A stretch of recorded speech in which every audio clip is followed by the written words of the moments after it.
So another edition of the Heel to the Face podcast is on the air.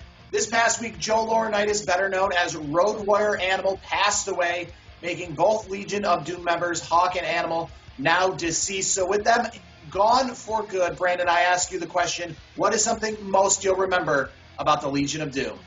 The face paint, man. The face paint, the whole get-up, they were just awesome. They had this cool aura about them. You know, they will be missed. They were one of the more memorable tag teams, at least for all my years of watching wrestling. I mean, it's sad to say this, but, you know, we've lost the whole tag team. That's very unfortunate. I will say that my favorite moments, even though I had many moments in AWA, WCW, I probably got to say their run in the early 90s where they came back at WrestleMania 8 and were on the platform with Paul Ellering with the big crowd behind them. And then obviously the moment that probably sticks with me forever is them riding the bikes out at Wembley Stadium for SummerSlam 1992. Lucky enough, I did get to see Road Warrior Animal perform one time when he teamed up with Heidenreich at the Great American Bash 2005. They won the tag belts that night from M&M. Remember those guys? We'll talk more wrestling, maybe some more nostalgia, not just M&M, but this is the Heel to the Face podcast, and it starts right now. So silence your cell phones, hold your applause, and tune into the truth.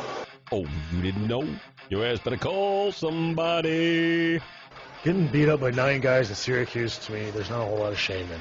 From the 315 to the world, this is the Heel to Face podcast. The cream of the crop! Wow, man, freaked out! Follow the show on Twitter and Instagram at Heel to the Face. I said, are you ready? From Armory Square in downtown Syracuse, New York, let's send it now to Brandon and Jared. Bad luck to be my middle name. They might as well tag me up with my buddies from Syracuse. So another edition of the Heel to the Face podcast is on the air. We are heading into Clash of Champions this weekend. My name's Jared Wicks. You can find me on social media at KRockJared. My friend Brandon, you can find him at Icebreaker21. And most importantly, the show at Heel to the Face. If you're watching us on YouTube, make sure to hit that subscribe button and maybe to like it. And if you're watching us or listening to us anywhere, well, subscribe there too. It's much easier to find us than trying to Google us. I've tried doing it myself. Just subscribe to us and then boom. Whenever we post an episode, it'll pop up on your Spotify, on your iTunes, on your Google Play, wherever you want to listen or watch Heel to the Face. So we're heading in to Clash of Champions this week, but the big news, I think, in WWE this week, or the big reveal, Retribution has signed a contract, and Bane, Jason from Friday the 13th, they're all there. If you know what I'm talking about. CM Punk even put out a tweet there, when you get bored in catering and make a mask out of the plates. And we got to get some names. I got the names in front of us. Dominic Dijakovic, you knew him before as Dominic Dijakovic. Now you know him as T-Bar. Shane Thorne, Slapjack, Dio Madden, I guess he's got an okay mace. And just most recently, we don't know exactly which female it's going to be going to yet, but the names Retaliation and Reckoning have also been trademarked, so either Tamia Yim or Mercedes Martinez getting those two names. What do you think of the names? What do you think of the new getup for Retribution? I think it's a little silly. We already saw this with The Dark Knight, with Bane, and as for everybody else, I mean, what's going on here? This is early cartoon WWF to me. Yeah, it's a little ridiculous. I think the names are they're laughable, and I love that CM Punk was making fun of the paper plate looking mask.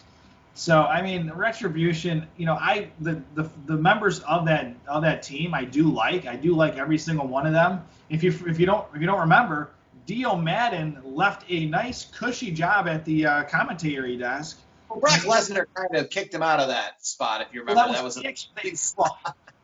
He was looking to go back to wrestling, so they used Brock Lesnar as a way to get him off of the commentary table. So it's good to see Big Dio Madden back back in the squared circle competitively. You know me, I'm a big Shane Thorne fan. I've talked about it in previous episodes, so I'm hoping they do something with Slapjack. And Mercedes Martinez and Mia Yim are very good. They're very good female wrestlers, and I think the main roster really needs those females to do some work. I think it was good for them to bring those ladies up. I think it's good to have some of the top tier female talent stay down in NXT. You don't need to bring up Rhea Ripley at this point. Like, let's leave her down there. honestly, I think her stock's kind of gone down slightly, not a ton. She was red hot for a little while there. I'm not saying she's bad or anything at this point, but I think she's not on a roll like she was. I mean, they had that great match, her and Mercedes. So that was a great match. But I don't think. I mean, maybe it's probably because the fans are not involved. But I don't think she's as red hot as she was. So I think having her in NXT is good. I did like what they did with the Battle Royal. It's good to see Mrs. Johnny Wrestling winning that. So I'm curious to see how that's going to play out and see if Candice LeRae wins see if she wins the title and maybe Johnny gets a title as well, and then they can be the first family, I guess, or the married couple of NXT. So we'll see how that plays out. But overall, Retribution, I like the people in it. I just don't like the names suck. Let's be honest. I think the names are laughable. I just think this whole gimmick I think it's gonna fall flat. I just hope for some of those, especially the 5 that are the actual wrestlers under contract. I hope this doesn't ruin them for later. I hope it works out. But at this point, I'm not buying it. I'm selling this Retribution at this point. Yeah, I don't understand, I guess, why we have to still be – the fact that they were in the dark for as long as they were, that's fine. But now that they're on television and quote-unquote signed contracts with WWE and it looks like they're going to be exclusively on Raw, why don't we just use their regular names? Why don't we just kind of reveal who they are in that sense? I mean, because the motive is still the same, I guess. I mean, they can all use their real – I guess not real, but their WWE identities – as to why they're in Retribution. It doesn't really make much of a difference. There might be some questions to the Mia Yims of the world, but either way, I mean, that's why they are who they are. That's why they are, because they, quote unquote, have been left in NXT to die and haven't been able to get the pushes they want. So that's why they're existing. But they could use their regular identities. They don't really have to use these silly alternate names. And as for Mia Yim, do you buy the controversy that she's exclusively on Raw because of Keith Lee, that Keith Lee is trying to get her to Monday Night Raw? Because I definitely don't see that myself. I think Keith Lee is somebody who's too new to Raw to already be asking for favors. I mean, I've gotten people jobs before, but never like in my 3rd or 4th week of a job have I used my job skills to get them a job. I mean, you got to be a little more into the company before you start, asking for these kind of favors and these perks. Yeah, I agree with you. I think if it was NXT wise, I'd say he's got a little bit of pull down there, but obviously they both have done their thing in NXT. So to any knowledge that I haven't heard that until you just mentioned it. I don't think it was him pulling favors or trying to pull his weight, so to speak, to get Mia Yim up. I think they were already. I know Retribution. They were trying to figure out who was going to be in it, which is why we had those masks and no reviews for a while. But I think Mia Yim was part of the plan, at least maybe in the early part, which they didn't put her there yet. They were still trying to figure out how they're going to mesh together. I think they were going to call her up regardless. I think she's one of those competitors I think she's gotten over so well, even without even a major run by any means, where she should be on the main roster. So I don't think Keith Lee has anything to do with it. So moving over to AEW this past week, some titles retained. Obviously, Jon Moxley defeated Eddie Kingston, who filled in for Lance Archer, who was not originally scheduled to fight Jon Moxley. As of a week ago, was supposed to be a different match, and then all of a sudden they threw Lance Archer in there, and then all of a sudden Lance Archer came down with a case of the COVID-19. So Eddie Kingston came in there, but either way, I guess it didn't really matter who won, because prior to the match, they advertised in 2 weeks, we're getting a 3-way between Lance Archer, Eddie Kingston, and Jon Moxley. But Jon Moxley ended up winning the match, coming up with the win at the end. Darby Allin came out in a whole group, I guess in favor of Eddie Kingston and, helped destroy and kind of keep the thing going. But one thing we saw this week in the TV championship match is the return of Cody Rhodes. Cody Rhodes made his return. He had a little bit different of a look, nothing too crazy. Which feud are you more interested in? Lance Archer, Eddie Kingston, and Jon Moxley, or Brody Lee and Cody Rhodes? I'm going to go with the triple threat. I think that's going to be a lot more fun. I do like Brody Lee. Obviously, I have a lot of respect for Cody Rhodes, but honestly, I really want to see Kingston. I want to see Archer, and I want to see Mox. I want to see them in a match because I think they're going to destroy the hell out of each other, and I think it'll be a barn burner. I'm leaning that way on that.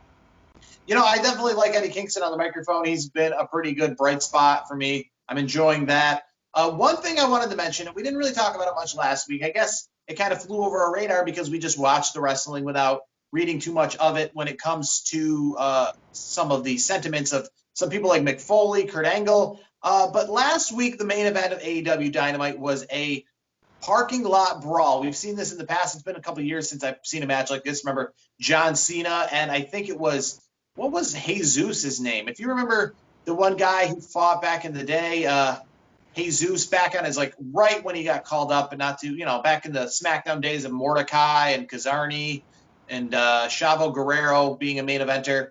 But John Cena had one of these matches at a pay-per-view against Jesus back in the day. It was where they round the cars up and they all kind of have, it's a street fight. It kind of looks like a street fight. They call it a parking lot brawl. But they line the cars up like a little circle and they wrestle. And it was the Best Friends versus Santana and Ortiz last week to main event Dynamite. And it was given by Dave Meltzer, longtime wrestling observer and historian, reporter. I know you're not a fan of him, but either way, the 5-star rating, which is the first 5-star match since the pandemic. So essentially, there's been no 5-star matches since there have been no crowds. And I agree with that. Up until this match right here, the last 5-star match that he gave was actually February 29th, Kenny Omega and Adam Page versus the Young Bucks at the pay-per-view Revolution. AEW total has 5 5-star matches. And the last time, keep it into perspective, that a WWE match got a 5-star match, not counting NXT or NXT UK, because a few of them have, but WWE solely, was the 2011 Money in the Bank John Cena. That's right, he's got a 5-star match in him. His one and only against CM Punk at Money in the Bank 2011. That is the only WWE 5-star match in the last Meltzer has always had a hard-on for guys like CM Punk, so I'm not surprised by that. When Meltzer puts out these 5-star matches, I think it's a little ridiculous that he doesn't include anything except for, AEW or NXT. He doesn't even talk about any. He includes a lot of New Japan, definitely, for sure. Oh yeah, well he's got a major hard-on for New Japan, which their matches are fantastic. There's no argument there. They have some great matches. But he always like, he just kind of brushes off WWE matches. I've seen some WWE matches over the last few years. I mean, AJ Styles has put on some good matches. Seth Rollins has put on some really good matches. The Meltzer 5-star matches, I don't even, when people retweet it or when you mention it, I kind of, and you saw me, I mean, for the people that are listening, Jared saw me kind of roll my eyes a little bit when you said 5-star Meltzer. To me, Meltzer is just he has a hard-on for certain organizations. So yes, was it a good match? Yes, we talked about it a little bit last week. I mentioned that it was the highlight of the night, if I'm not mistaken. We'll have to go back and check the audio, but I know we mentioned it last week, and I was impressed with the match. I thought it was good, but I don't think it was a 5-star match like Meltzer and some of the other former wrestlers or wrestling personalities are saying. I thought it was good. I don't think it was mind-blowing by any means. I mean, honestly, I mean, the Kenny Omega Young Bucks, I mean, that setup was great. That was, I would say that was a 5-star match for sure. It's probably one of the better tag team matches we've seen in a while. But I would honestly, I gave that match, if I had to grade it from last week, I'd probably give it a solid B+, A-, which puts it at about, a 4.5, maybe 4 stars, not a 5-star match. That's just me. What's your thoughts? I mean, for a television match, I think it was pretty good. I mean, it was entertaining, and it was. But I don't think it was any more entertaining than the Stampede match, the Stadium Stampede match that they had on pay-per-view. That was not a 5-star match, but I thought it was great and is pretty much just as entertaining, if not more entertaining, to main event the pay-per-view a few months ago. And as for WWE, I get it that, I'm not going to sit here and say that they've got a lot of 5-star matches in them. No, I'm not they either. definitely have some. They've literally only gotten one this century. The one I mentioned to you, CM Punk versus John Cena at Money in the Bank 2011, is the only 5-star match they were given this century. You know why. You know exactly why, and I just said it. He has a hard-on for CM Punk. That's really what it comes down to. Regardless, if you put Randy Orton in that match and it was the same quality match, Meltzer doesn't give it 5 stars. He's got a hard-on for CM Punk and some other wrestlers. I'm surprised he gave it a 5-star. I'm surprised he gave it 5 stars. The fact that it involved John Cena. which is I know quite that part does surprise me, but because it's CM Punk, anything CM Punk does that's really good, yes, it is really good. But he's always had a hard on for Punk, and I think that's part of the reason why that match that you mentioned from a decade or so ago was a 5-star match in Meltzer's eyes. Again, I'm not saying it wasn't a good match, because it was. It was, to me, it was a solid B plus A minus kind of match. It was a good way to end a broadcast. And that's why, AEW's ratings are better than NXT's right now, because I think the product is, I wouldn't say that much better, but I would say slightly better at this point. But I will say this week, I know the ratings will not tell you the whole story, but I think NXT was a better show this week from what I got to watch. I was excited to see Kyle O'Reilly, finally shine in a singles position. I hope he gets his first singles title. I think it's time for him. He's such a great technician in the ring. He has such a great MMA background. He's got a great arsenal of moves. So I'm hoping that they give Kyle O'Reilly a much-needed push. And here's the thing. You got to start giving these other guys in the Undisputed Era a push, because here's the thing. We know Adam Cole is going to be a star. We know that in the main roster. We know he's a star in NXT. We know he's going to be a star on the main roster. But can those other guys in Undisputed Era be stars alongside of him and in the main roster? And this right here is Kyle O'Reilly's moment. So we got to see what happens there. We'll see what happens with Fish and Strong, which I think those guys can both be. I don't know if they can be megastars, but I think they can be halfway decent members of a team. Every team has to have a Road Dogg and a Billy Gunn from like the DX era. Not everybody's going to be a megastar, but as long as they can pull their weight, I think Undisputed Era would be good as a whole crew getting called up someday with fans, is what I would say.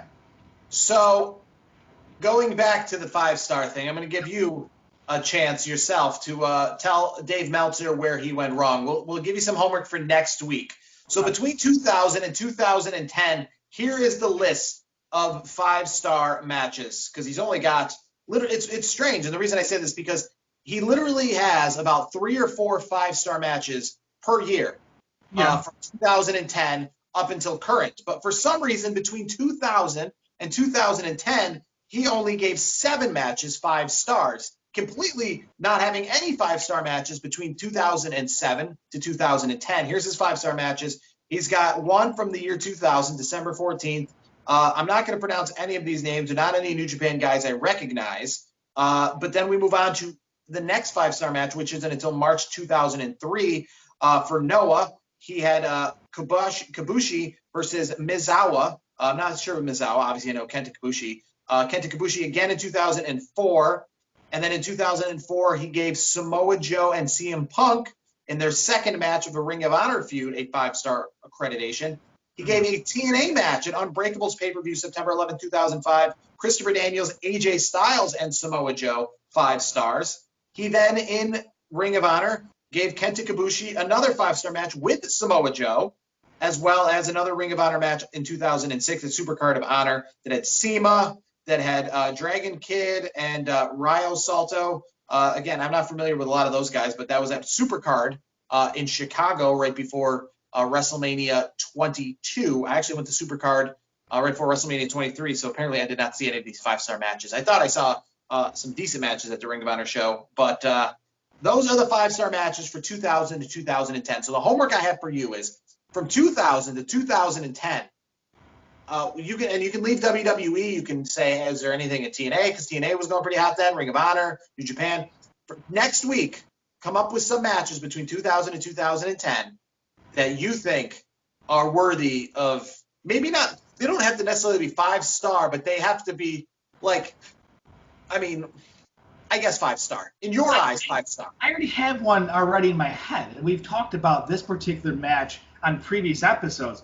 Do you want me to save it for next week, or do you want me to? For next week. Try to see if you come up with a few of them, because that's 10-year span. We're talking WrestleMania 17. We're talking WrestleMania 18. We're talking, Chris Benoit and his run of being a champion. Obviously, Ring of Honor, had some time then. Obviously, CM Punk, Samoa Joe were in Ring of Honor at those times.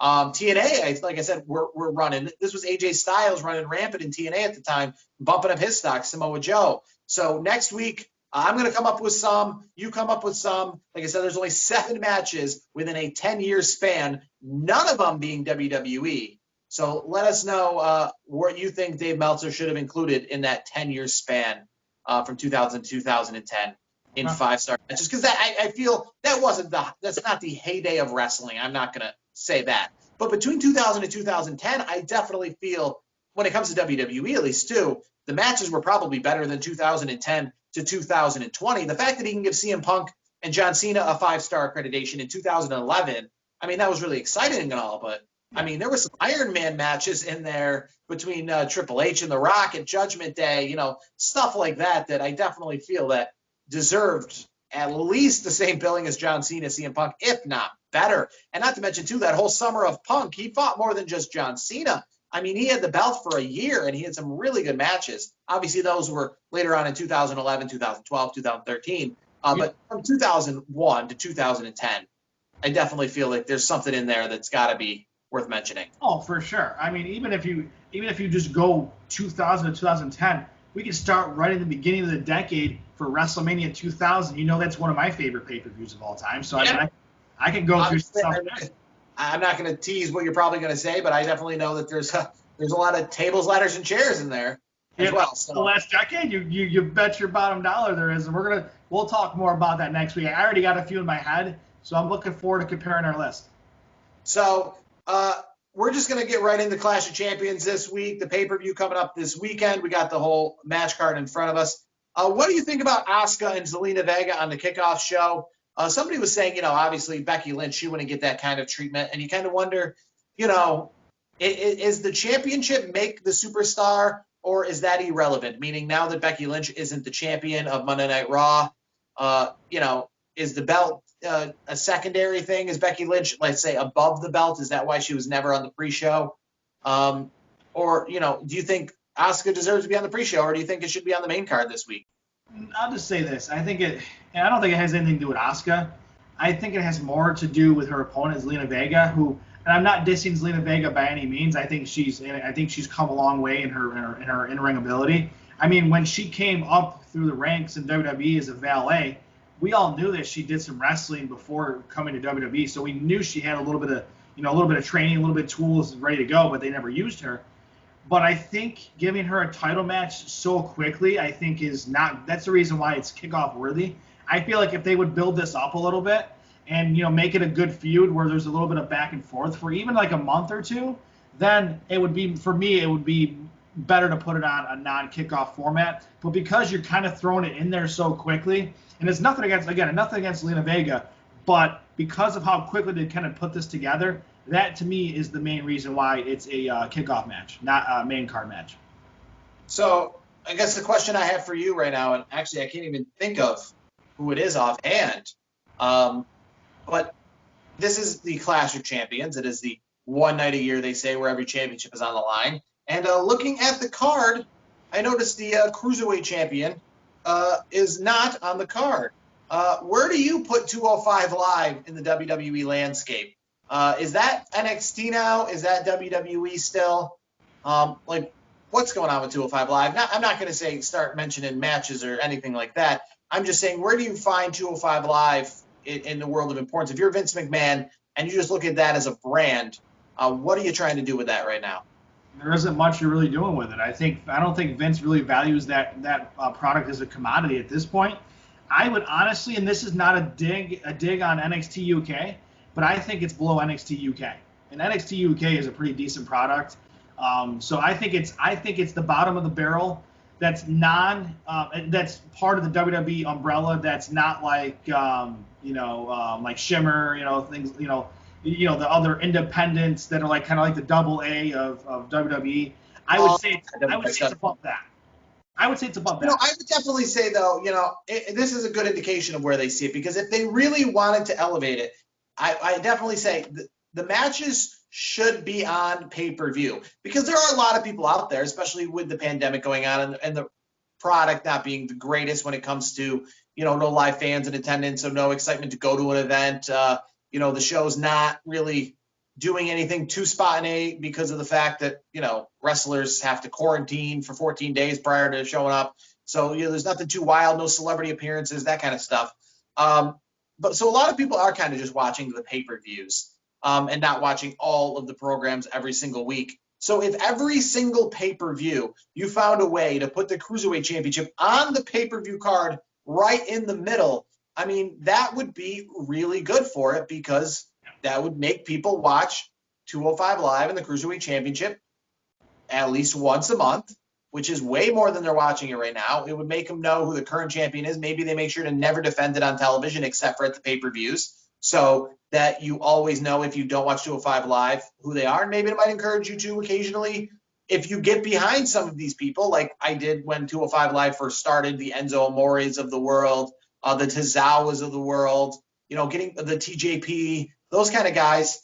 I actually then would watch 205 Live when they would advertise this week the championship's on the line, or they might advertise at a pay-per-view this upcoming week the championship is on the line, because it was live then too. Remember, it was live on WWE Network right after the SmackDown tapings. I think that hurt it a lot too. Obviously, SmackDown moving to Friday nights, and I'm not saying it's not still live, but I felt when it was on Tuesdays with SmackDown being butted up against Raw, it gives you a lot of wrestling in a short couple days that makes it so that you can really focus on wrestling. On Monday night and Tuesday night, you can just hone in. Those are your 2 nights to watch wrestling. You can watch 205 Live afterwards, and then you get a nice break. And you get kind of, I guess, wanting to watch 205 Live for the sake of, once that's over with, you don't have any new wrestling up again for a whole week after that. So it's literally the last WWE of the week before we head up for Raw the next week.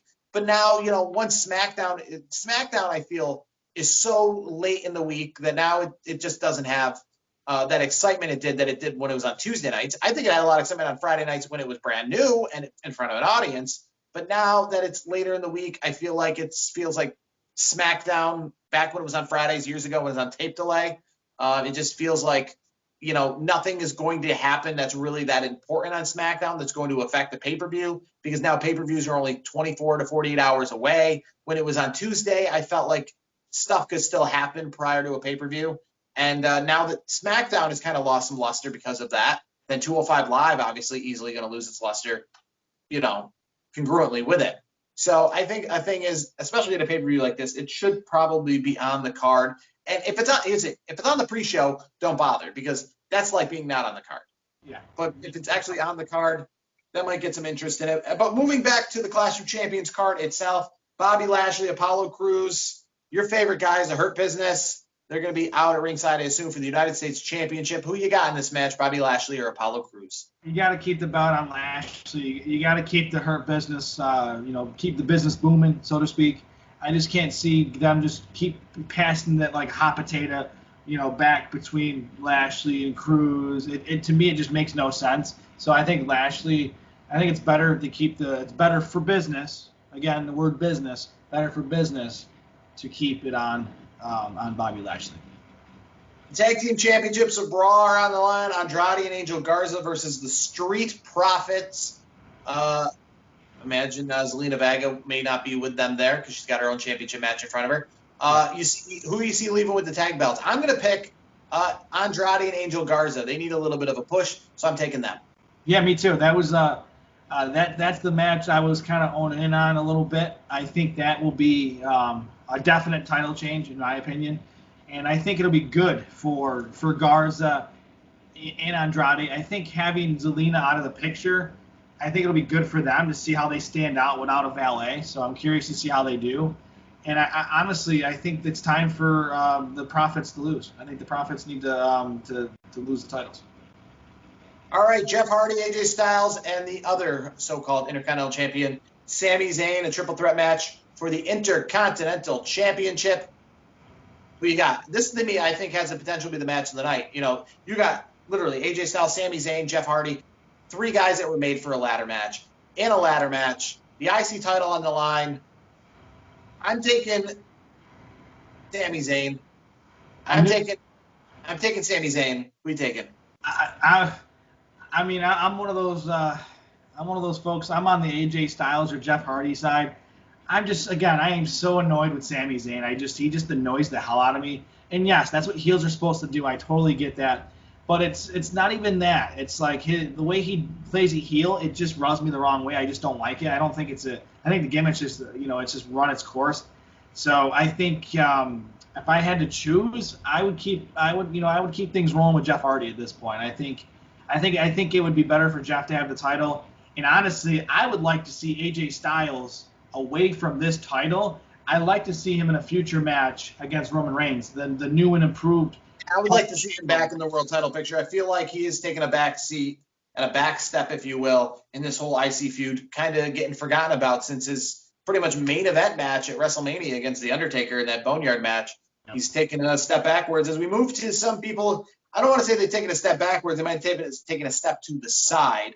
I talked about it before. They've needed some time on TV. We haven't seen him in a long time, I guess, in a big match on pay-per-view. If you're not watching SmackDown every week, and that's Cesaro and Shinsuke Nakamura, your tag team champs of SmackDown, against Lucha House Party.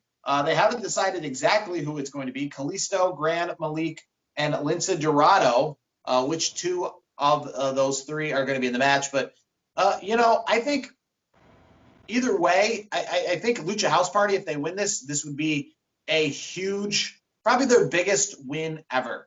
But the thing is, it would be their biggest win ever if then it becomes something. I don't want to see them, if they become tag champs, to kind of then fade away like Cesaro and Shinsuke Nakamura have. And again, they've been on SmackDown, I feel like, every single week. But when it comes to pay-per-views, they're not even talked about. So if Lucha House Party does win this match this week, I want to see them in a feud with some real tag team competitors. I don't want this tag team division to feel like 205 Live, which it currently does. Yeah, I agree with you. I would say this: I don't want Lucha House Party to win it, really, at this point, because that's where I think it goes. I think it goes in the tag division on SmackDown.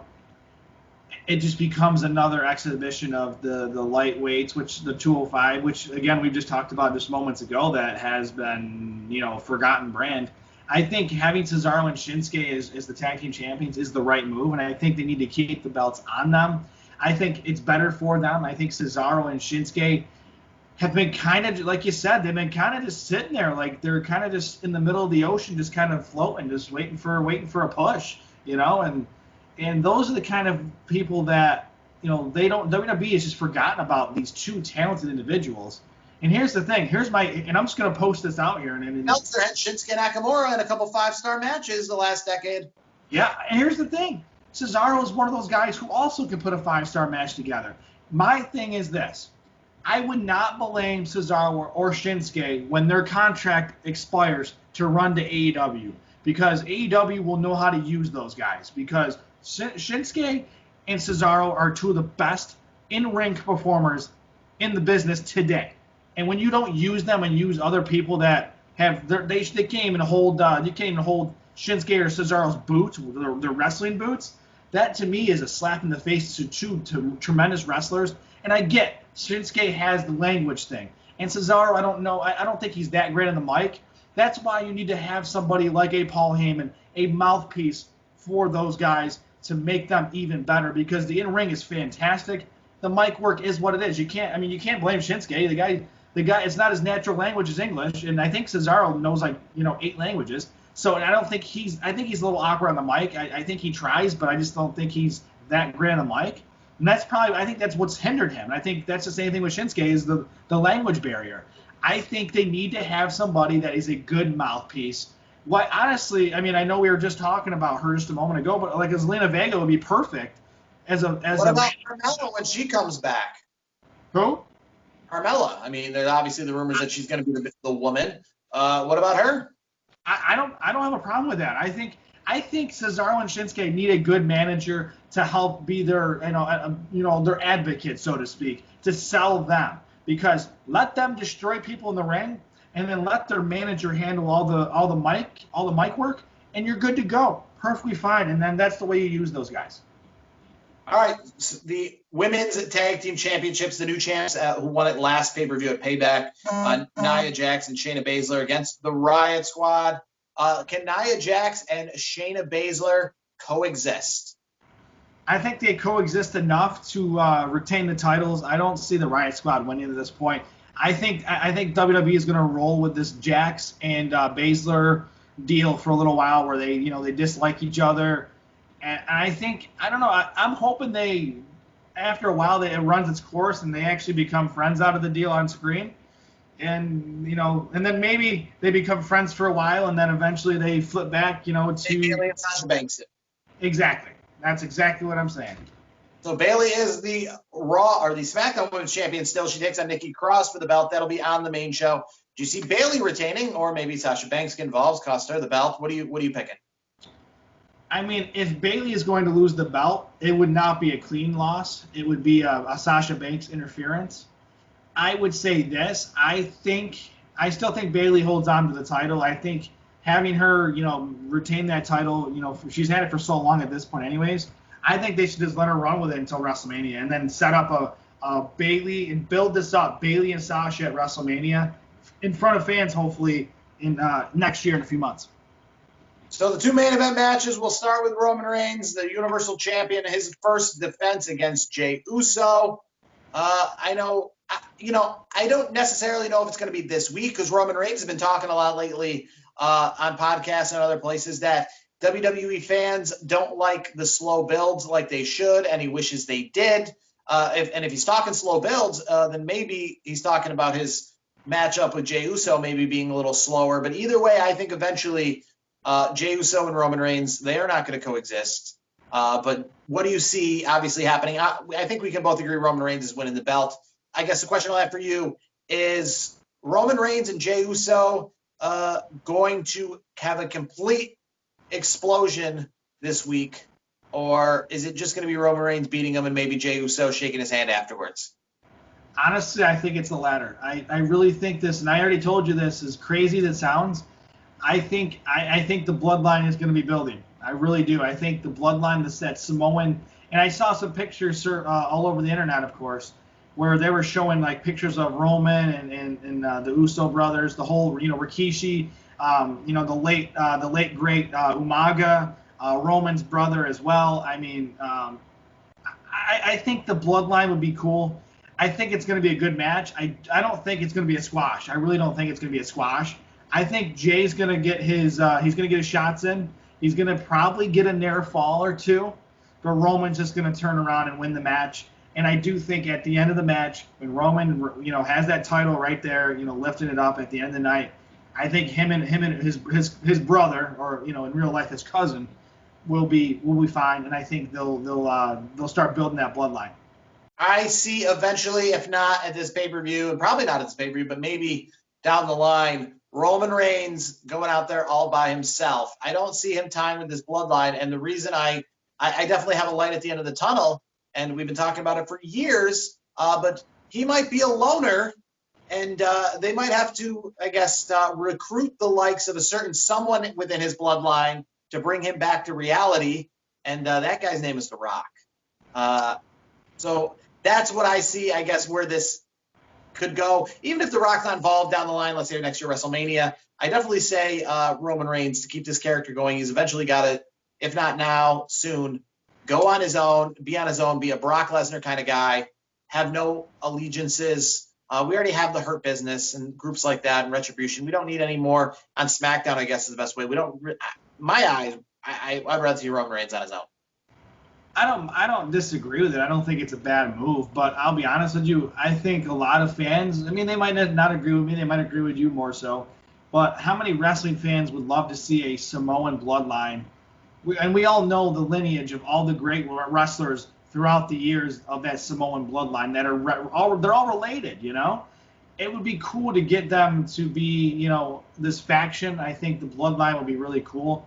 I'm hoping for it. I really am, and I would love to see that start with a great match, and they give each other kind of that daps, and then you start building this thing, and maybe eventually you get Nia Jax over, you get some of the other Samoan family members, and then maybe you bring in The Rock. You brought up that maybe The Rock gets involved in some way, shape, or form, and maybe he wants to be a part of it. Maybe he wants to destroy it. Who knows? I mean, there's so many options with all this bloodline stuff, with all the Samoan family members, that I think it would be great TV, no matter which way you go, whether he goes loner or where he goes bloodline.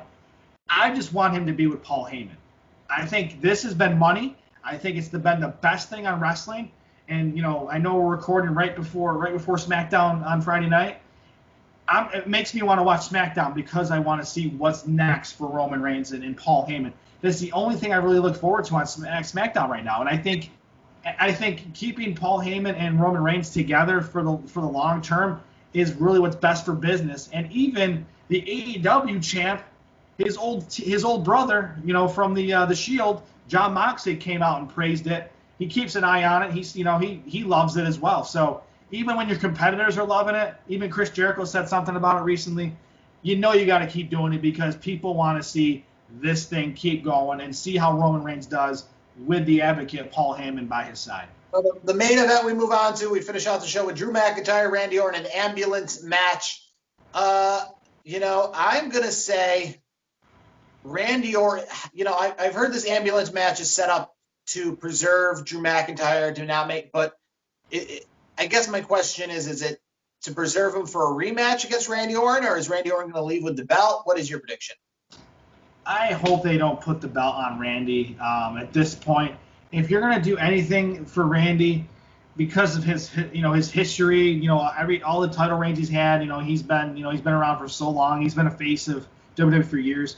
I would like to see him win, have another moment, which he's had a million of them, at WrestleMania. I think they should wait till WrestleMania to put the belt on Randy. I think Drew is doing a great job as champion, and I think, again, and we both have said this on multiple occasions, Drew McIntyre deserves to have a title, or at least some of his title run, in front of fans, so he can feel that energy from the live audience. So I think Drew McIntyre keeps the title. All right, so those are our Clash of Champions predictions, and that's going to do it for this week's edition of the Heel to the Face. Next week, we're going to talk TakeOver 31 as we lead up to that. I'm going to give you, and Brandon's going to give you, our 5-star matches that we believe were snubbed from Dave Meltzer between 2000 and 2010, and whatever else comes up in the world of wrestling. So for me, Jared Wicks, for Brandon Clements, you can find us on social media at KRockJared and Icebreaker21, respectively. And you can find the show at Heel to the Face. If you're watching on YouTube or listening on any of our podcast formats, make sure to subscribe. Until next week, this has been another edition of the Heel to the Face podcast.